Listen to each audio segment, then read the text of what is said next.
Thanks, Larry. You know, there is great reporting being done about this war in various media, and one way that's happening is independent filmmakers going over to Iraq and filming the footage that is there to be seen but never shows up on CNN and NBC. And Mark Manning is with us here this evening. He's produced Caught in the Crossfire, American Voices, and The Road to Fallujah.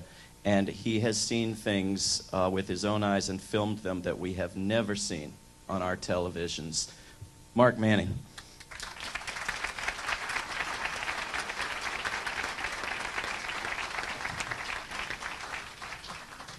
Thank you very much. It's quite an honor to be here. I'm going to try to be really brief.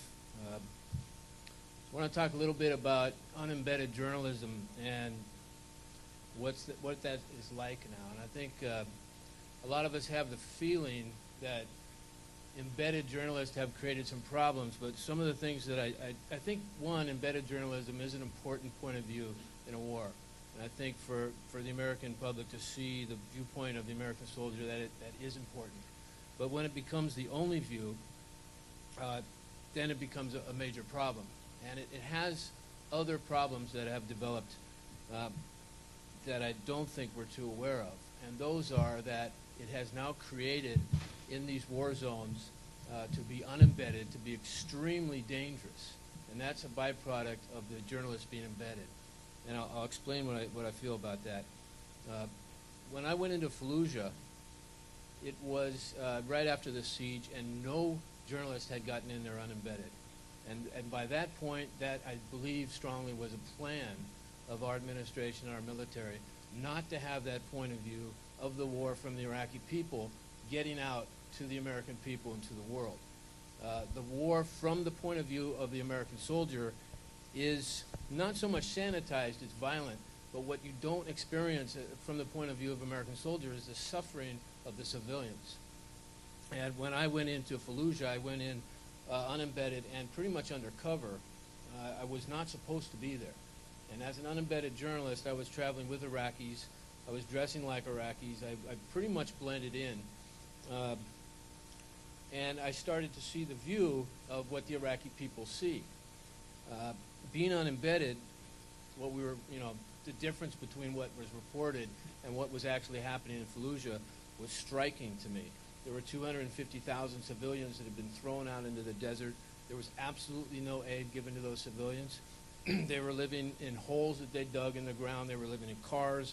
They were living in abandoned chicken coops. There was no shelter, no food, no water, no clothing, nothing given to them by this American administration who forcibly evacuated them from the city.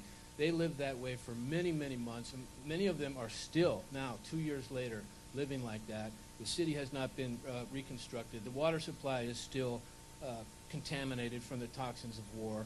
The graveyards are filled with tombstones that have 3 months, 2 months. The children are dying. I have been to mass graves from the battle.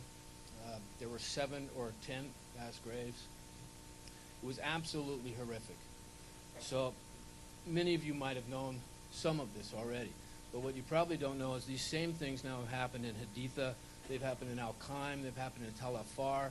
They've happened, this policy of going into cities, shutting them down, forcibly evacuating people, giving them nowhere to go, then declaring the city a live fire zone and going in and killing anybody that is in that city. Mainly a lot of this stuff happens at night when you cannot tell a body, a civilian and a fighter. So I'm not saying the American military soldiers are purposely killing civilians. This is a byproduct of this policy, and it's happening, and it's not being reported. I could go on a long time about all these horrors that I experienced in Fallujah, but what I really want to emphasize here, because this is a media conference, is that when you embed journalists, and then there's a war where you end up fighting the population of that country, which is pretty much what has now happened in Iraq. They begin to view the journalists as the enemy. And so if you try to go in unembedded, now journalists are viewed from the Iraqi people as being the enemy. They've seen them with the military. They've seen their military training. They've seen their military clothing that journalists are wearing. And they've seen the reporting. So they're very angry. So when you go in as an unembedded journalist, they now think of you as an enemy, possibly a spy. So when you go in and you try to do these reports now, the byproduct of this embedded journalism have created where people like me and some other really beautiful and brave people that try to get these stories cannot get them without being maybe kidnapped or killed or assassinated. And I think that is a byproduct of this embedded journalism that the media, maybe they knew about, maybe they didn't, but they were used. And now to get the true story of what's happening in Afghanistan, what's happening in Iraq, and now across the world, where journalists are now viewed as part of the American military machine, is going to be really hard to go anywhere now as a journalist and be respected and trusted. And that is a blackout of the media that has to be addressed. Thank you.